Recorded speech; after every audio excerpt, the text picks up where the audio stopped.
Colores mexicanos. Verde poste. Uno de los colores más peculiares de la Fuerza Aérea Mexicana fue el verde poste. Un color de origen mineral fabricado desde mediados del siglo pasado hasta casi los 80, probablemente alrededor del 85 se dejó de usar. Como su nombre lo indica, los colores minerales eran basados en productos de extracción, tierras, piedras, etcétera, etcétera. Fueron reemplazados a finales del siglo pasado y en este, por supuesto, por colores químicos. El gran problema con los colores químicos es que no dan exactamente el mismo tono que los colores minerales, ni tienen las mismas características. Así, por ejemplo, el verde poste se llama así porque los postes estaban pintados de ese color. Esa pintura no solamente era diferente en tono, sino que su composición química era muy diferente. Tendían a producir capas gruesas, muy gruesas, que daban una cobertura excelente a los materiales metálicos.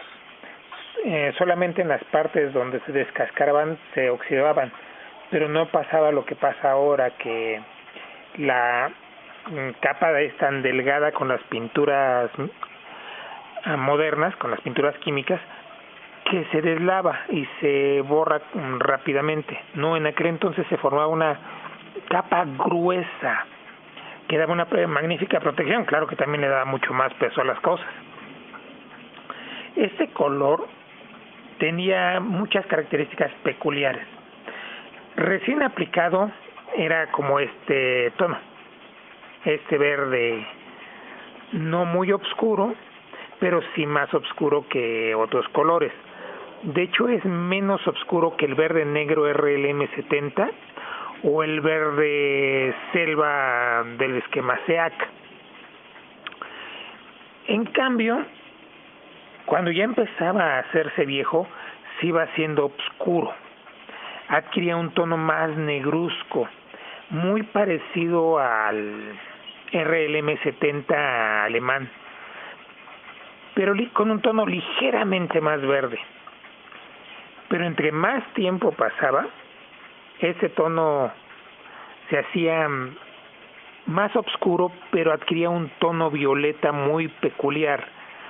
Tanto así que muchos discutieron por largo tiempo sobre un color mexicano que se veía en los P-47, llamado violeta mexicano, que era simplemente el verde poste muy oxidado por el medio ambiente y que había perdido, por las condiciones que el sol establecía, muchos de sus tonos, quedándose un tono violeta muy raro, muy peculiar y muy único.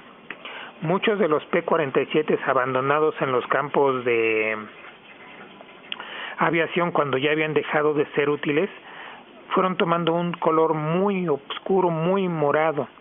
Dicen que en las bajadas, cuando finalmente se tiró a la basura el último, realmente parecía casi un avión pintado en negro.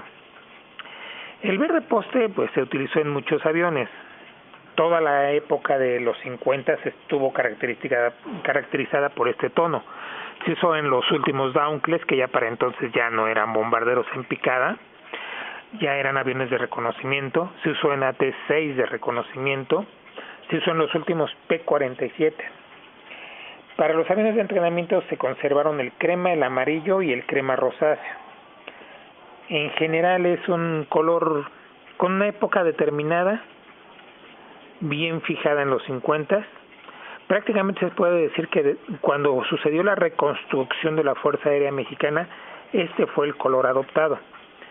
Y para no gastar tanto en pinturas extranjeras, se usó una pintura nacional. En la actualidad, el verde poste de los postes actuales es muy diferente a ese viejo verde. Así que aunque se llame verde poste, en realidad debería llamarse verde poste viejo. Por cierto, el color se aplicaba sobre todo el aparato.